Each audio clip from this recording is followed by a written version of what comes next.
Thank you for joining us for this video on the Hmong American Secret War.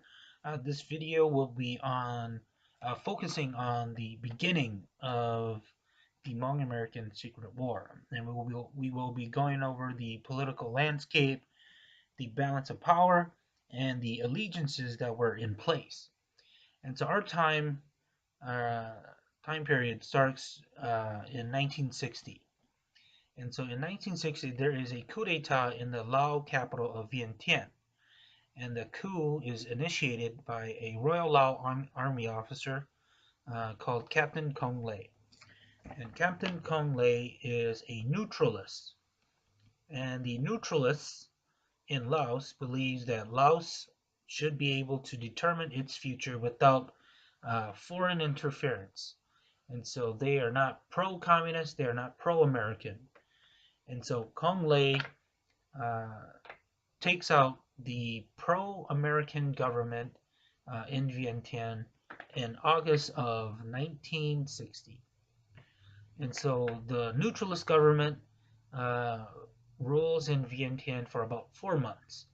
And then it is eventually dislodged by General Pumi, who is a pro-American rightist.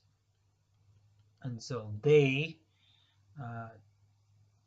with American backing, General Pumi kicks out Captain Kong Lei, and Captain Kong Lei and his forces retreat up north from the Lao capital of Vientiane. And so while Kong Lei and the neutralist government was in power, they were actually receiving supplies from the communist government in Russia and North Vietnam. And so Kong Lei and his forces retreats up to the Plain of Jars. The Plain of Jars is a geographic landmark in northern Laos. And so Kong Lei retreats to the Plain of Jars to meet up with the communist forces that are already have been present since the end of the French Indochina War. And so they gather together to dislodge Royal Lao government bases on the Plain of Jars that are loyal to General Pumi. And we come to the town of Lat Huang. And Lat Huang is where the famous Vang Pao is based at. So Vang Pao is a Hmong army officer in the Royal Lao Army. And he serves under a Laotian colonel at Lat Huang on the Plain of Jars.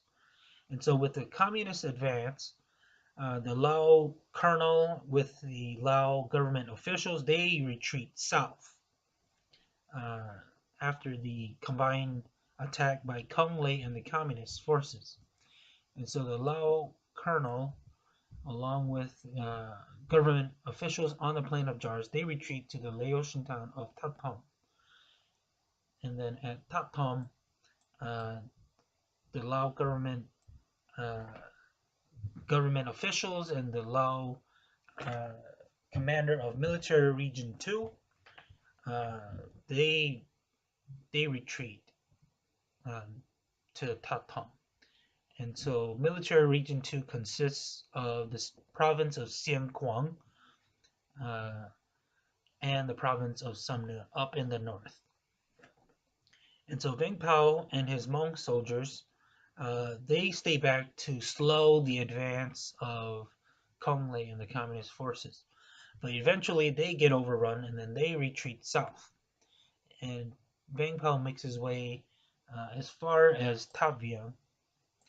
And at Ta Viang, Vang Pao meets Colonel Belair, who is an American CIA officer stationed in northern Thailand.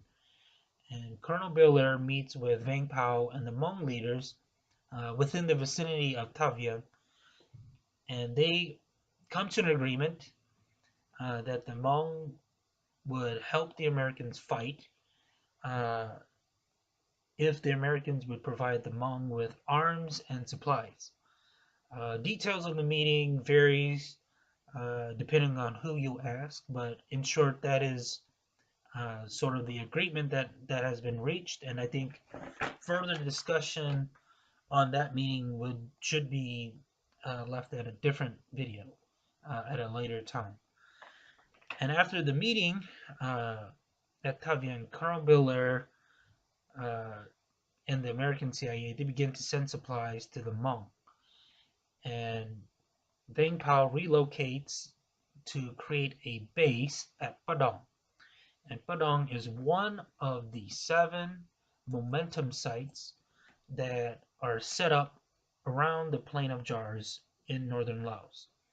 And these momentum sites are where the Hmong villagers can regroup and resupply with American weapons.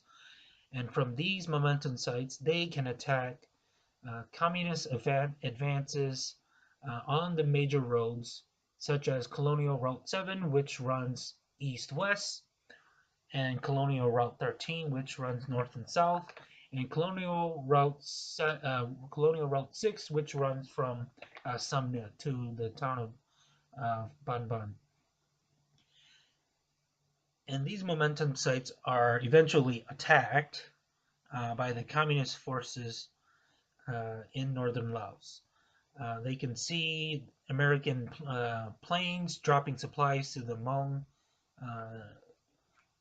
guerrilla fighters, and so many of these momentum sites are overrun. And eventually, the combined forces of Cong Lê and the North Vietnamese and Pathet Lao, they launch a full-scale attack on Padang. And Padang is important because it is Vang Pao's forward base, and it is where Hmong refugees from all over northern Laos had gathered to seek Vang Pao's leadership and to receive training from the Americans and receive arms from the Americans. And so in mid-1961, Padang gets overrun by Cong Lê and the communist forces, and Vang Pao retreats south to the town of Pak Khao. And at Pak Khao, Vang Pao regroups with his Hmong. They go back on the offensive all throughout the Plain of Jars against communist forces.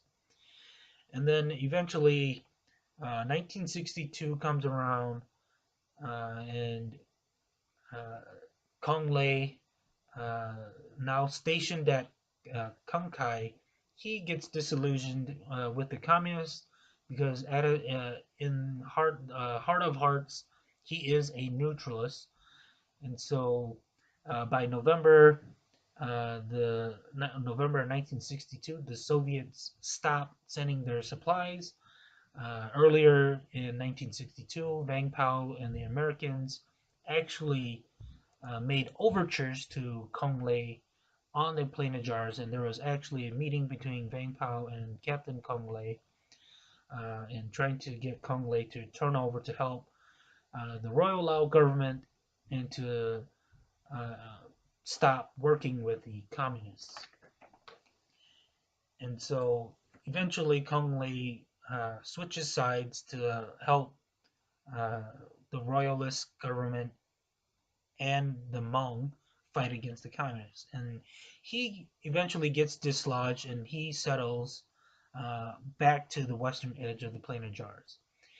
And Vang Pao, more and more refugees are gathering. Around August of 1962, there are about 200,000 Hmong refugees retreating off of the Plain of Jars and from northern Laos to join up with Vang Pao. And Vang Pao eventually relocates from Pak Khao to Long Chang. And an airstrip is built up there, and then a refugee center is built at Sam Thong under the administration of Pak Pyo. And 1963 comes, and this is where our video ends. Thank you.